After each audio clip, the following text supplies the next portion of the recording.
The homeless crisis has exploded with a pocket of streets in downtown Phoenix. And tonight, in a Fox 10 investigation, we kick off a series of reports on the issues and proposed solutions. There are more than 1,000 unsheltered people living on the streets of an encampment just a little bit east of the state capitol, known as the Zone. It's less than a mile from the state capitol. Investigative reporter Justin Lum has been spending some time there the last few weeks. He joins us live tonight.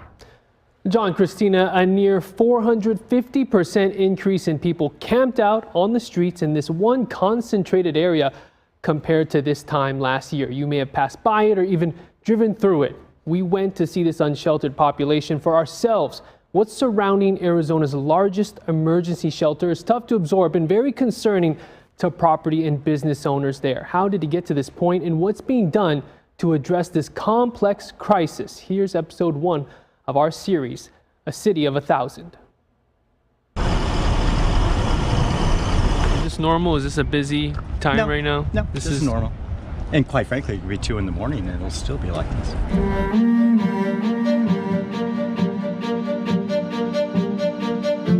Tucked away in the concrete jungle of downtown Phoenix is a hidden community. Streets covered in nylon and polyester, tents spanning across several blocks. The reality here is completely different than the general reality of the planet. The reality here starts from 9th Ave to 13th Ave, between Jefferson and just south of Jackson. Nearly 1,100 unsheltered people, all with different stories. Their home is in the Zone. For almost 4 years, Greg Depker has experienced chronic homelessness, and for close to the last 3 months, he's been sleeping in a tent. He says by choice. I asked him about the dangers of living here. About 7:30, 8 o'clock in the morning, 20 gunshots going off, which meant there were 2 different guns going at each other, with a nonprofit right over there serving us breakfast on Sunday. So welcome to your Sunday morning here. According to the National Alliance to End Homelessness, people experiencing chronic homelessness usually have complex and long-term health conditions, including mental illness, substance abuse, or physical disabilities. There's a lot of trauma here. I've done rehab twice. Greg says he overcame his addiction to alcohol some time ago. To make money, he donates plasma and keeps everything he needs in his backpack. Okay, you can steal everything here, but if you steal this, I'm screwed. Just a few hundred feet away from Greg is the downtown compound, a property owned by Angela O'Giles. She's also the president of the Madison Pioneers Coalition, a group of business owners and residents in the neighborhood concerned about the influx of unsheltered people. We'll call it Thunderdome. It used to be called the Zone, now they call it the Danger Zone. O'Giles shares photos of what she's witnessed outside her property. She says people often use the bathroom there, evidence of human waste seen here, and rat issues. Also, people blocking the driveway, and Angela claims drug activity is normal. I walked out my front door and had a man laying there dead. You know, like I said, I've seen 4 people go out in body bags. How many people see that once in their neighborhood? That was just 1 week. Her warehouse is filled with antiques and vintage furniture. It's now pretty much avoided. This is now one big storage facility, but Angela did want to start a business and couldn't seem to get it off the ground as the homelessness crisis just continued to get worse. And now she's surrounded by one of the largest tent cities in America. You can't make it a business. When you have people afraid to come someplace or they're so uncomfortable, or you can't even get in. Maricopa County's last official unsheltered homeless count in 2022 was a little more than 5,000, a consistent year-to-year increase since 2014. The 2021 count was not taken due to the COVID-19 pandemic. Currently, the majority of people experiencing homelessness in Maricopa County are in Phoenix. Nearly 3,100 people are unsheltered, a 30% jump from 2020. For more context, the number of unsheltered people on the streets of Phoenix was under 800 in 2014. We saw this coming. We're so behind the 8 ball. Why? Why isn't this a state of emergency? The population in the Zone only seems to grow.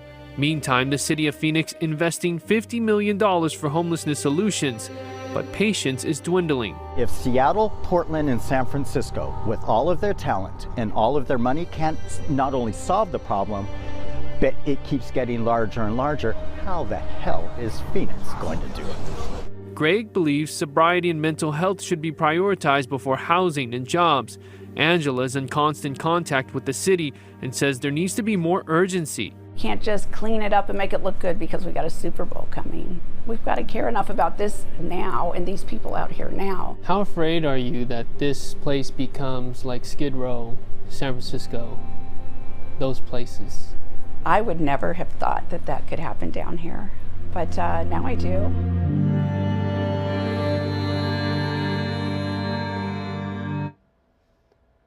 Next in our series, we find out how strained resources are for Central Arizona Shelter Services, known as CAS. Can the addition of beds even keep up with the growing number of unsheltered people out on the streets? Yeah. Wow. I was out there, let's see, it was probably early 2020, sometime maybe early February. We spent a night out there. It was bad then. It's gotten much worse. Yeah, John, you were there in early 2020. I remember that story very well. And not only has the population grown, but CAS, the largest emergency shelter, they're in the midst of all this. Well, they say that most of the people they are serving now, a third of the people are older, 55 plus. Some of these people are in their 80s getting help. So this is economic issues. That part of the population has changed too. Right. Yeah. People on fixed income too. Wow.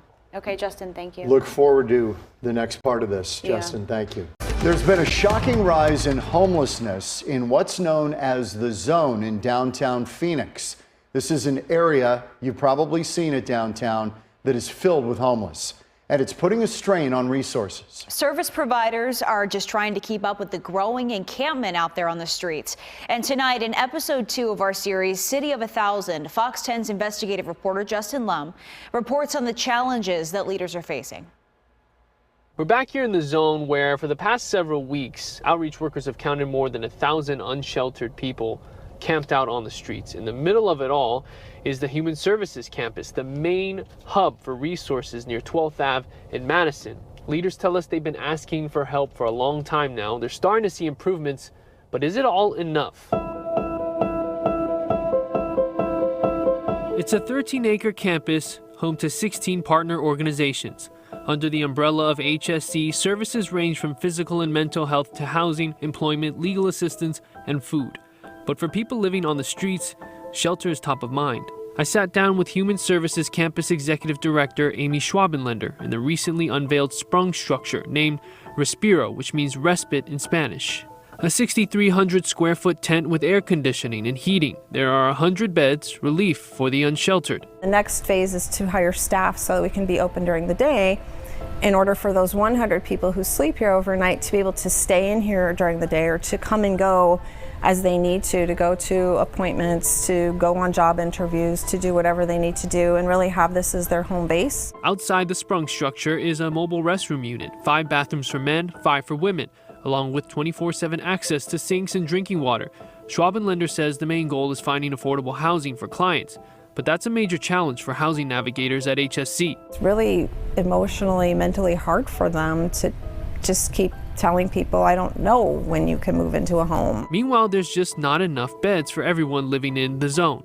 Have you ever seen anything like this in your 5 years? Never. When I started here, less than 200 were out here, maybe 150.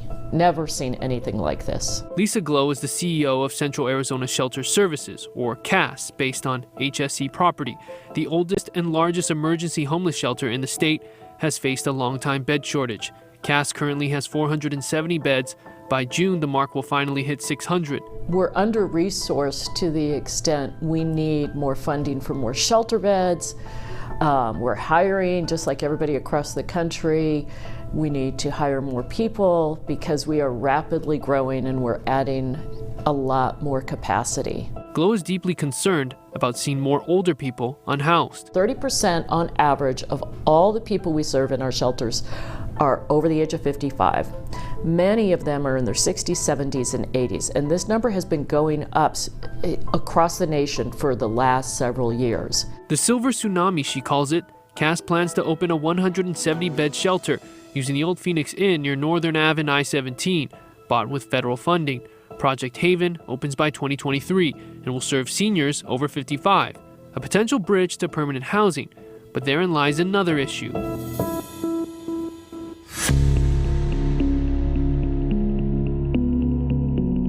We're seeing people every day come into homelessness because they can't afford their rent, and they're working. So they sleep in their car or they get a bed here if we have an opening. Take it from Steve Harrison, who says his rent went up about $300. He couldn't afford it. For the last 3 months, he's been living out of his Toyota. It's tough. I'm 68 years old, man. I worked for a school district for 15 years, and now I'm out here. The University of Pennsylvania did a 2019 study on the aging homeless population using census data from New York City, Boston, and Los Angeles County. Projections suggest that the amount of the nation's unhoused people older than 65 will nearly triple from 40,000 in 2017 to 106,000 by 2030. How do you protect yourself when you're sleeping in your car? If you hear gunshots, you don't get up and look. Across downtown Phoenix, you'll see luxury high-rise apartments continue to sprout up. Beautiful modern architecture with a hefty price and economic impact. According to a Zillow housing report, the typical monthly rent in Phoenix is nearly $1,900 as of February 2022, a hike of almost $400 since last year. Encampments are growing every day across the valley.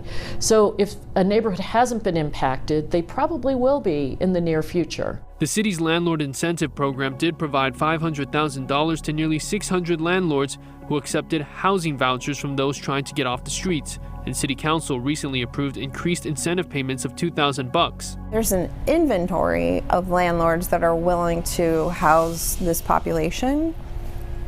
There's not enough of those. Breaking down the city's $50 million investment into homelessness solutions, the majority, $28 million, goes to shelter services, including funding the sprung structure and the incoming beds for CAS. There's $9 million for mental health services, $8 million for outreach services, and just under $5 million for rapid rehousing. Shelter doesn't end homelessness. Toilets don't end homelessness.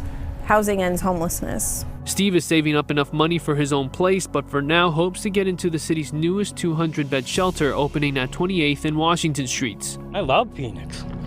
I've been here 50 years, man. Something has to be done. And I wish I could talk to Doug Ducey and tell him. He knows what's going on here. In downtown Phoenix, I'm Justin Lum for Fox 10 Investigates. There will be 900 beds available in time for summer between CAS, the Human Services Campus, and the city's new shelter. As for more funding, Phoenix has a $76 million surplus. Yesterday, the City Council voted to approve the 2022-23 budget. A Budget Department spokesperson tells us $22 million is earmarked to address several priorities, including homelessness and affordable housing. Tonight, a Phoenix City Councilwoman joins Fox 10 on a ride through the zone. It's the growing homeless encampment in downtown Phoenix. For Yasmin Ansari, homelessness has been a key issue for her to address since taking office in District 7 last year. And she's been sharing her visions and solutions with Fox 10 investigator Justin Lum. Here is episode 3 of our series, City of 1,000. I've lived here 50 years and I never knew it was like this. Once I got homeless, man, I'm going, no way. Councilwoman Yasmin Ansari is no stranger to the zone. She visits Phoenix's largest homeless encampment monthly. The population of unsheltered people is close to 1,100. Together, we take a drive through the streets crowded with tents. Do you see those differences right away? What stands out to you as you drive through here? Definitely. I mean, it's noticeable from last summer how many more people are just camped along these streets. Not all of these streets were full before. I'm always an optimist. I try to be as optimistic as I can, and I'm seeing the amount of work that's being done at the City of Phoenix, and like I said, unprecedented amount of funds. The greater Phoenix area has quickly become a migration destination. U.S. Census data shows more than 58,000 people moved into Maricopa County from July 2020 to 2021, the largest increase for a county in the entire nation. Phoenix is the 5th largest, fastest growing city in the country, which is awesome in many ways, but at the same time, that also means that it's become very expensive to live here. And we simply do not even have enough housing stock for the demand that exists. Demand is high as the Phoenix metro area's home value growth surpassed $100,000 from December 20 to 2021. Rent is up more than $4,600 a year. Both, housing and homelessness, I would put that into one, that as a package I see as the top challenge. But I will also say that this is not at all just a Phoenix problem or a state problem. Like, this is a national challenge right now. A war on the poor. Stacy Champion is a community advocate. She says she's never seen the zone's population at this size. I also have never seen this many senior folks, this many disabled folks, this many women out here.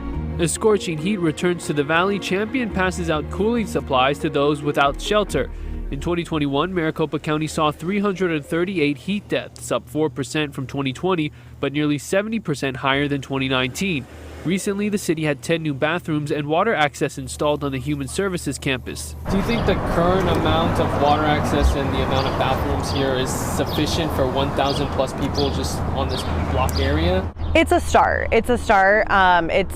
I don't think it's quite enough, but it's a really good start. I mean, 6 months ago we had none. We've been pushing quite a bit to be able to get this. Am I happy to see them adding more bathrooms? Yes. Do I think it is nearly enough for 1,085 people?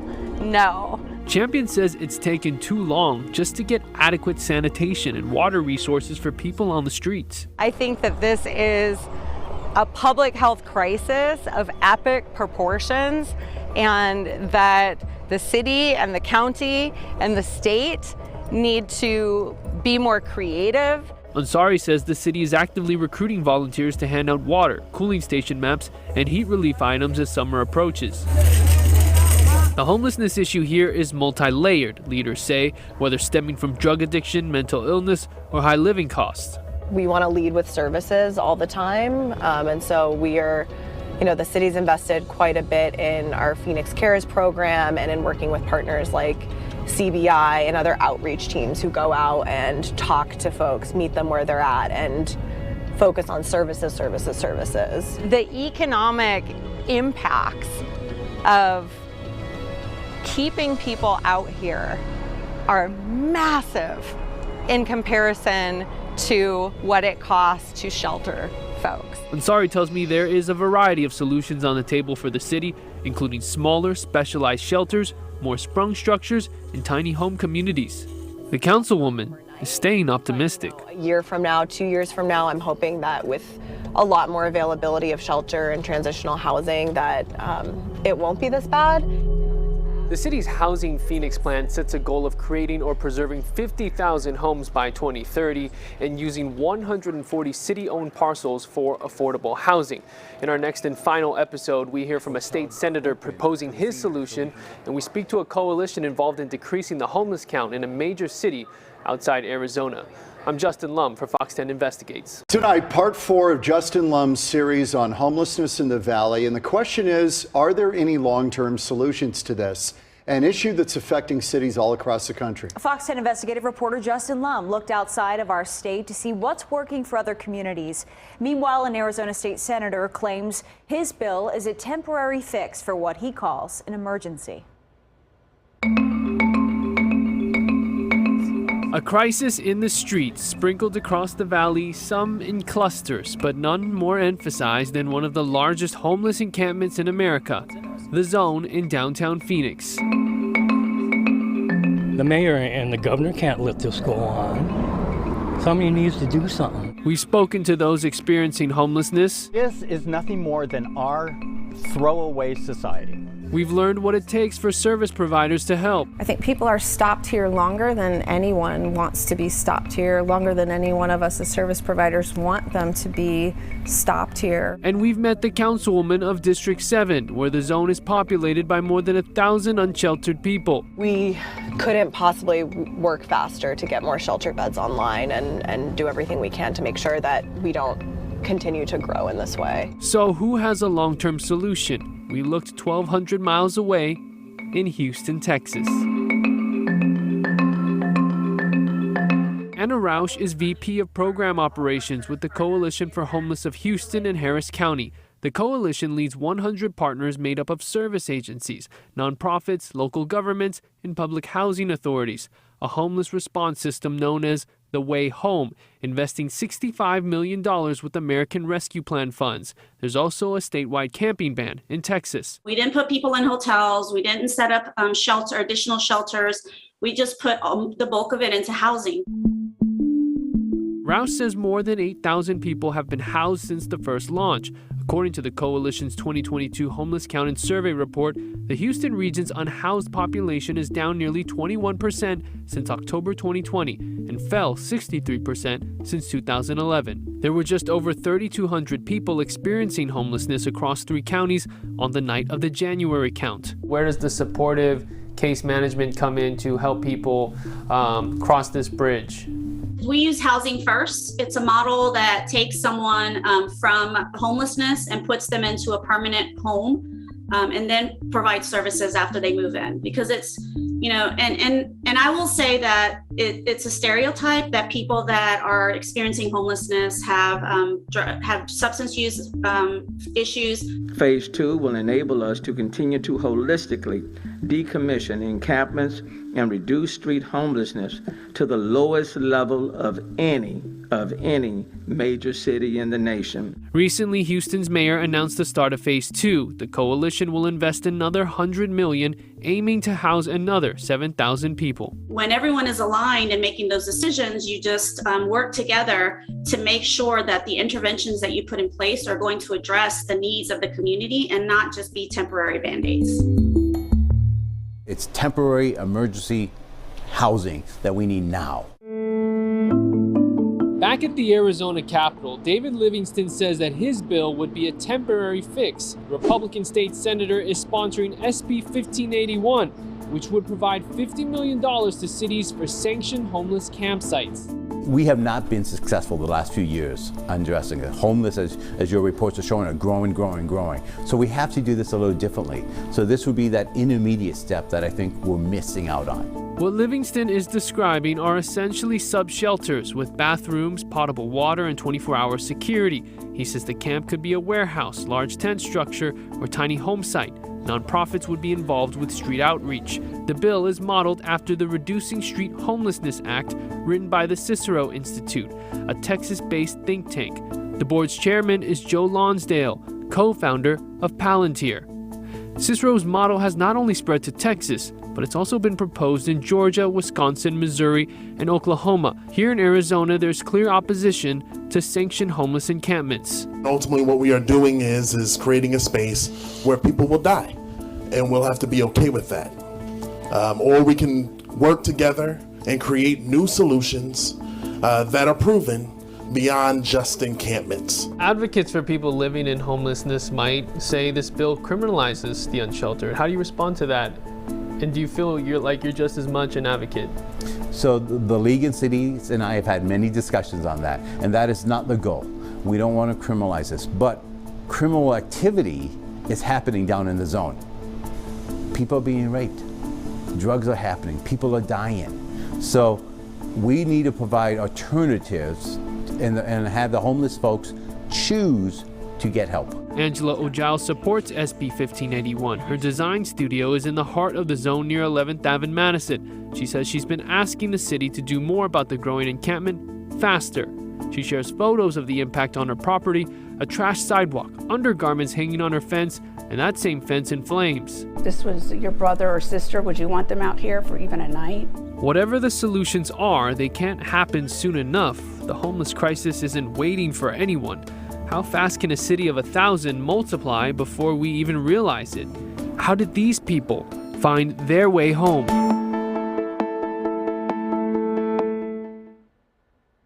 So today, Maricopa County officials and the Arizona Multi-Housing Association announced the launch of Threshold, a network of resources for property owners and managers. The goal is to rent to people transitioning from homelessness to permanent housing. $5 million will be invested to incentivize the program. And since last year, the county has spent nearly $150 million to address homelessness and affordable housing by way of the American Rescue Plan Act and the general fund as well. Yeah, Justin, in terms of the legislation, this so-called temporary fix, where are we on that? So SB 1581, according to David Livingston, he's going to meet with some stakeholders this coming week to make a fine-tuned amendment, but the legislature ends at the end of the month, so we'll see where this bill ends up and what happens. And again, he says this is a temporary quick fix due to the rise in homeless encampments across the valley. And as you saw, advocates call this forced displacement as well. But most of them agree that there's a lack of affordable housing as well as services that are needed to transition. We're going to have to see in a year or two if there are actually results with millions of dollars being invested. So then you wonder the wisdom of dumping $50 million into what's called a temporary solution instead of something like what Phoenix Rescue Mission is doing, which addresses the root causes of why people are on the street. And the money, that's going to be up to how it's spent. As far as the spending will be up to the cities and municipalities and how they enforce a public camping ban if this law goes into effect. What happens to a place like the Zone? How does it basically get broken up and put into sanctioned campsites? Where do you put them? Yeah, it's going to be interesting. Okay, Justin, thank you. Justin, thanks.